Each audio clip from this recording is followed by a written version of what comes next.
Question numéro 2. Comment répondre à ceux qui s'appuient sur la aqida des imams Ibn Hajar et Nawawi pour repousser les mises en garde à l'égard de certains prédicateurs? Haza jahlun aoul hawa. Ça c'est l'ignorance ou la passion. Ça c'est l'ignorance ou la passion. Tout d'abord, il faut savoir que celui qui se trompe, si on le refute, on lui montre qu'il s'est trompé avec preuve, il doit se corriger. Il doit se corriger. Il ne doit pas faire l'orgueil, ni chercher des excuses qui ne tiennent pas. Comme de dire, ils ne m'ont pas conseillé en privé. Pourquoi vous ne m'avez pas conseillé en privé? Ils ne m'ont pas conseillé en privé. Ok, ils ne t'ont pas conseillé en privé. Mais qu'est-ce que tu dis sur les erreurs là? Ils ont cité des erreurs avec preuve et ils ont refuté, ils ont montré que ce sont des erreurs. Qu'est-ce que tu dis de ça? Qu'est-ce que tu dis de ces erreurs-là? Donc tu vas continuer sur ces erreurs-là? Tu vas continuer dans le batil, tout simplement parce qu'ils ne t'ont pas donné le conseil en privé? Ça c'est complètement batil. Hein? De dire que tu continues sur tes erreurs. Tu continues sur le batil parce qu'on ne t'a pas donné le conseil en privé. Ça c'est complètement batilun. Et même à aqlan, même avec la raison, c'est batil. La raison raisonnante rejette cela. Je dis bien la raison raisonnante, parce qu'on peut avoir une raison et refuser de raisonner. Quelqu'un vient te voir, il te dit, j'ai vu ton fils, bien j'ai vu ton enfant en train de consommer de l'alcool. Il te dit ça devant les gens. Toi tu lui dis, pourquoi tu me dis ça devant les gens? Il fallait me dire ça en privé. Bon, comme tu m'as dit ça devant les gens, je le laisse consommer de l'alcool. Il n'avait qu'à continuer à consommer de l'alcool. Ça c'est raisonnable? Ou bien quelqu'un, tu es en train de marcher, quelqu'un te dit, quelqu'un te gronde, il crie sur toi, il te parle comme si tu étais son enfant, et il te dit, attention, devant là il y a un trou, et dans ce trou là il y a des lions affamés. Et toi tu lui dis, est-ce que tu as besoin de me gronder? Est-ce que tu as besoin de me parler comme ça, de crier sur moi, de me parler comme si j'étais ton enfant? Bon, comme c'est comme ça, moi je continue à marcher, même si je tombe dans le trou là. Est-ce que ça c'est raisonnable ça? Donc, si quelqu'un a fait des erreurs, c'est prouvé, tu as fait des erreurs, corrige-toi. Ne persiste pas dans le batil, ne persiste pas dans le faux, en disant non, ils ne m'ont pas donné conseil en privé. Non, bon, ils ne t'ont pas donné conseil en privé, mais ici, là, tu as des erreurs, tu as des égarements ici. Et ils ont prouvé cela. Donc, si c'est prouvé, il faut que tu te corriges. Et celui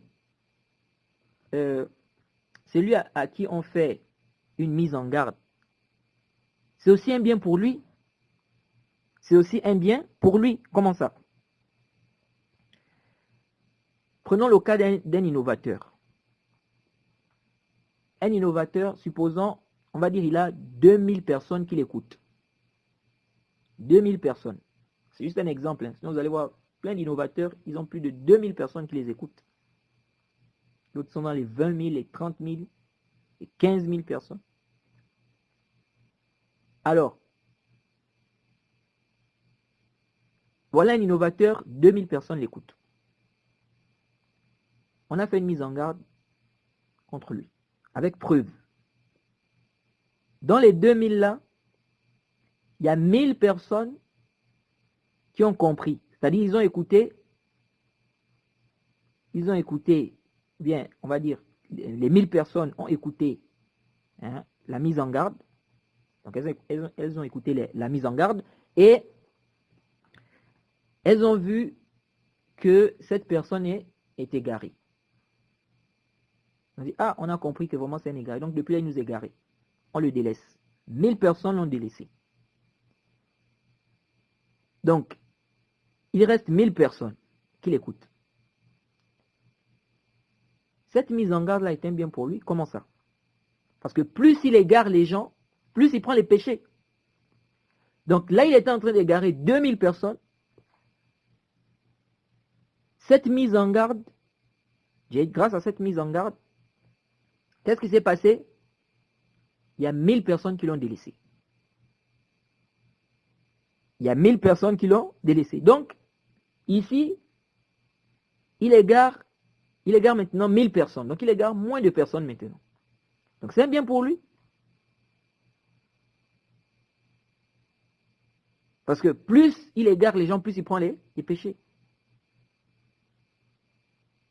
Donc ici, au lieu de 2000 personnes, il égare maintenant 1000 personnes. Oui, donc c'est aussi un bien. C'est aussi un bien pour la personne. Et il faut des mises en garde des frères. Il faut des mises en garde. On préserve notre religion également à travers cela. Parce que s'il n'y a pas de mises en garde, comment celui qui est ignorant va connaître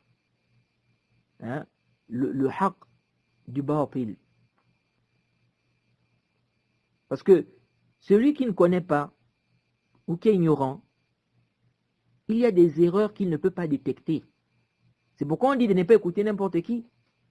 Parce qu'il y a des gens qui disent, non, mais moi je vais écouter, je prends ce qui est bien, ce qui n'est pas bien, je mets ça à côté. Comment tu vas savoir, peut-être, c'est-à-dire toi déjà, est-ce que tu as d'abord du ilm? Comment tu vas savoir qu'ici, là, ce qu'il dit là, c'est pas une erreur? Comment tu vas savoir ça? Parce qu'il y a des erreurs que toi, tu ne peux pas détecter à cause de ton niveau de science. Pour détecter ça, il faut avoir un certain niveau. C'est pourquoi on dit aux gens de ne pas écouter n'importe qui. Ensuite, nous disons, celui qui égare les gens, il sera jugé par rapport à ses actes. C'est pas par rapport à Nawawi ibn Hajar. Tu es jugé par rapport à tes actes, tu as égaré des gens. Tu égares les gens. Tu es jugé par rapport à tes actes. Laisse l'imam Nawawi ibn Hajar tranquille. Toi, tu seras jugé par rapport à tes actes. Et écoutez ce qu'Ibn Rajab dit. Ibn Rajab dit ceci lorsqu'il a fait l'explication des 40 hadiths de l'imam Nawawi, ou dans son explication des 40 hadiths de l'imam Nawawi. Il dit, lorsqu'il a expliqué le hadith numéro 35, il dit ceci. وها هنا أمر خفي ينبغي التفطن له وهو أن كثيرا من أئمة الدين قد يقول قولا مرجوحا ويكون مجتهدا فيه مأجورا على اجتهاده فيه موضوعا عنه خطأه فيه ولا يكون المنتصر لمقالته تلك بمنزلته في هذه الدرجة. Ibn Rajab dit, ici là, il y a une chose subtile. Il y a une chose subtile ici qu'on doit comprendre. On doit prendre conscience d'une chose subtile ici. Quelle est cette chose-là? Il dit, c'est que beaucoup, parmi les imams de la religion, peuvent dire une parole qui n'est pas juste. Jaïd. Et c'est des mujtahidoun dans ça. Ils ont fait un ijtihad. Ce sont des mujtahidoun. Ils sont récompensés pour leur ijtihad. Il dit, donc, ils sont récompensés pour leur ijtihad. Celui-là qui va soutenir leur parole, un mujtahid, il a dit une parole, Jaïd, mais il a fait une erreur, Jaïd. Ibn Rajab dit, c'est un mujtahid, il a fait une erreur ici, il sera récompensé pour son effort, il sera récompensé pour son ijtihad. Maintenant, celui qui va soutenir sa parole-là, il dit, celui qui va soutenir sa parole-là peut ne pas être, il ne sera pas au même degré que lui. Il n'est pas au même degré que lui. Limaza, qu'est-ce qu'Ibn Rajab dit? Il dit,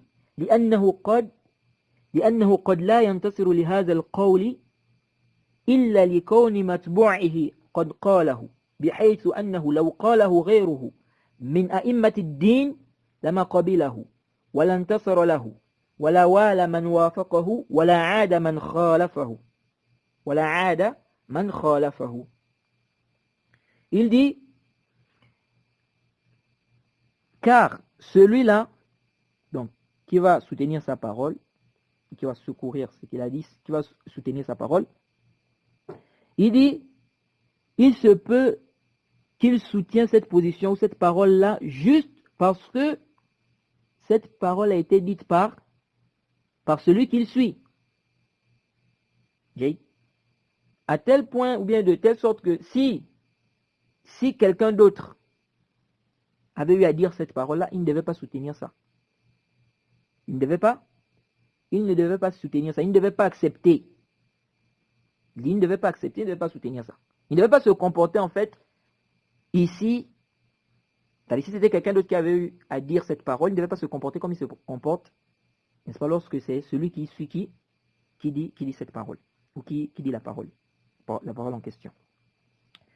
Ibn Rajab dit وهو مع هذا يظن أنه إنما انتصر للحق بمنزلة متبوعه وليس كذلك.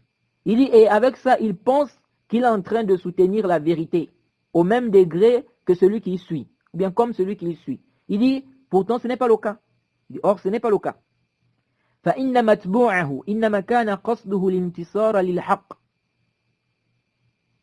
فإن متبوعه إنما كان قصده الانتصار للحق. Il dit, certes, celui qu'il suit là, son but, c'était quoi? C'était de soutenir la vérité. إنما كان قصده الانتصار للحق. Son but, c'était de soutenir la vérité. وإن أخطأ في اجتهاده. Il dit, même s'il s'est trompé dans son ijtihad, mais son but, c'était quoi? De soutenir la vérité. Il dit, وأما هذا التابع فقد شاب انتصاره لما يظنه الحق إرادة علو متبوعه وظهور كلمته وأن لا ينسب إلى الخطأ وأن لا ينسب إلى الخطأ وهذه دسيسة تقدح في قصد الانتصار للحق فافهم هذا فإنه فهم عظيم والله يهدي من يشاء إلى صراط مستقيم. Ibn Rajab dit, celui dont il suit là, lui son but c'était quoi? C'était de soutenir la vérité, même s'il s'est trompé dans son ijtihad. Et quant à celui qui le suit là, lui, toute sa défense, tous ses efforts, tout son soutien, pour ce qu'il croit être vrai, ce n'est que dans le but, ou bien ce soutien-là, c'est juste pour l'élévation de celui qui suit. C'est pour faire apparaître sa parole. C'est pour que celui qui suit là soit élevé. C'est juste pour l'élévation de celui qui le suit. Et il dit, et c'est pourquoi on ne dise pas qu'il s'est trompé. Pourquoi on ne dise pas qu'il s'est trompé? Et Ibn Rajab dit, ça c'est quelque chose qui empiète.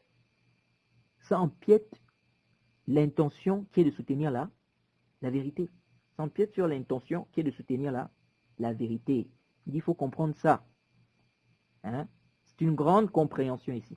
Je dis, Allah subhanahu wa ta'ala guide qu'il veut vers le chemin droit. Vers le chemin droit. Alors, le cheikh Mohammed Aman al-Jami, il a dit, les gens comme les Ibn Hajar, les Nawawi, sont des gens, c'est-à-dire ce sont des gens qu'on donne des excuses. Intabihu. Si Allah subhanahu wa ta'ala accepte l'excuse de celui qui est tombé dans l'erreur, il s'est trompé, ou on va dire, si Allah subhanahu wa ta'ala accepte l'excuse de celui-là qui ne connaissait pas, car il était loin des gens de science, il était loin de la science. Il n'a pas fait l'ijtihad. Il était loin des gens de science, il était loin de la science.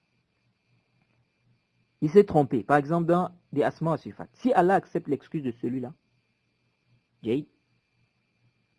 alors, celui-là qui a fait des efforts pour chercher la vérité, pour chercher le haqq, il a fait des efforts pour chercher la vérité, pour chercher le haqq. Mais il s'est trompé. Le cheikh l'Islam Ibn Taymiyyah a dit, celui-là est plus en droit d'être pardonné ou d'être excusé. Le cheikh l'Islam Ibn Taymiyyah, quand il débattait avec les savants des Jahmiyyah, qu'est-ce qu'il leur a dit? Il leur a dit, si moi j'ai dit ce que vous dites, je serai kafir. si je dis ce que vous dites, je vais être kafir. Mais vous êtes excusé car vous êtes ignorant. Donc le Cheikh al-Islam Ibn Taymiyyah voit que la personne peut être excusée pour son ignorance. Surtout si la personne a fait des efforts pour connaître la vérité. Pour connaître la vérité. Et certains disent, on prend des gens des bid'a, le bien qu'on trouve là-bas et ce qui est mauvais, on met ça de côté. Quel est le bien qui est chez eux qui ne se trouve pas chez les gens de la sunna? Et les savants, les gens de la sunna ont fait la différence entre les erreurs des gens de la sunna et les erreurs des gens des passions. Qu'est-ce que le Cheikh al-Islam Ibn Taymiyyah a dit? Le Cheikh al-Islam Ibn Taymiyyah a dit, il dit dans Al-Qawa'id Al-Nuraniyya, il dit ceci: فإذا اعتقد العالم اعتقادين متناقضين في قضية أو قضيتين مع قصده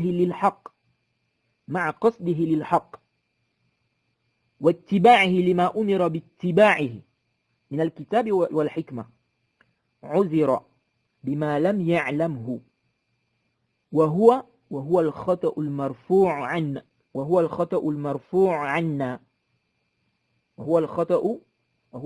المرفوع عنا بخلاف أصحاب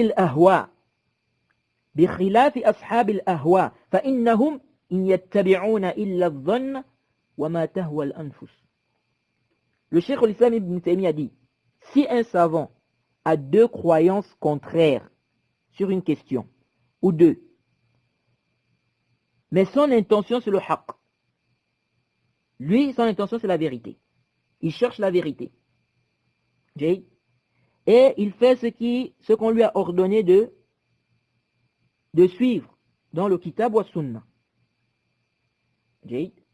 Il suit ce qu'on lui a ordonné de suivre dans le kitab wa sunna. Le Cheikh al-Islam Taymiyyah dit, il est excusé, on l'excuse. On l'excuse pour ce qu'il n'a pas su. On l'excuse pour ce qu'il n'a pas su. Ça, c'est l'erreur qui est levée sur nous. Il dit, contrairement aux gens des passions, certes, ces gens-là, là, il cite un verset dans la sourate An-Najm, verset 23, où Allah subhanahu wa ta'ala dit, sur la traduction rapprochée, ils ne suivent que la conjecture et les passions de leurs âmes. Et un peu plus bas, le Cheikh al-Islam Taymiyyah dit, فالمجتهد الاجتهاد العلمي المحض ليس له غرض سوى الحق ليس له غرض سوى الحق وقد سلك طريقه وأما متبع الهوى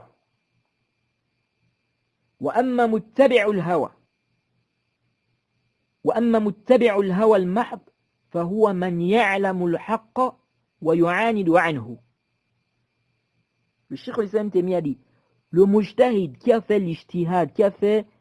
l'ijtihad, un ijtihad purement scientifique, donc un ijtihad basé sur le ilm, il dit, celui-là, il n'a qu'un seul but, c'est la vérité, atteindre la vérité. Et il a employé, n'est-ce pas, sa voix.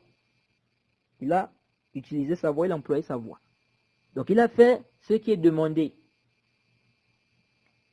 Le Cheikh al-Islam Taymiyyah dit, quant à celui qui suit sa passion, quant à celui qui suit purement sa passion, bien, quant à celui qui suit purement la passion, il dit, c'est celui qui connaît la vérité, ensuite il se détourne, il persiste, c'est-à-dire persiste dans son faux, il rejette la vérité. Il n'accepte pas. Celui-là, il fait quoi? Il suit là. C'est celui qui suit la passion. Oui. Donc ici, on voit bien que le Cheikh al-Islam Taymiyyah fait une différence entre celui qui est connu pour suivre le haqq, pour suivre la vérité, et celui qui suit la passion. Et le Cheikh Rabi' dit quoi? Le Cheikh Rabi' Il dit ça c'est dans un audio, c'était une assise à Riyad. L'audio, on peut trouver l'audio sur YouTube. C'est une jilsa fi al-Kharj. Medina al-Kharj. On lui a posé des questions. Dans cet audio, on pose des questions au Cheikh Rabi'. Alors, qu'est-ce qu'il a dit dans cet audio? Cheikh Rabi' a dit Kullu man waqa'a fil bid'i la yubadda'. Il dit c'est pas tout celui qui tombe dans une innovation qu'on rend innovateur. Et ça fait un rad à ceux qui disent que pour Cheikh Rabi', tout celui qui tombe dans une bid'a, il fait son tabdi'. Hada ghalat wa batilun. Ça c'est une erreur, c'est faux. C'est caduc. Le Cheikh Rabi' ne rend pas innovateur tout celui qui tombe dans une bid'a. Donc il dit, c'est pas tout celui qui tombe dans une bid'a qu'on rend innovateur. Et dans cet audio, qu'est-ce que le Cheikh Rabi' a dit? Dans cet audio, le Cheikh Rabi' a dit ولكن إذا عرفنا منه الهوى وعرفنا منه سوء القصد وعرفنا منه أشياء تدل على أنه يريد البدع هذا يبدع. لهذا تجدهم حكموا على كثير من الناس بأنهم مبتدع، وكثير من الناس وقعوا في أخطاء ما سموهم مبتدعا لأنهم عرفوا سلامة قصدهم وحسن نواياهم وتحريهم للحق وسلامة المنهج الذي يسيرون عليه. Le Cheikh Rabi' dit, si on connaît de lui la passion, on sait qu'il suit la passion. Donc le Cheikh Rabi' dit, c'est pas tout celui qui tombe dans une innovation qu'on rend, innovateur. Il dit,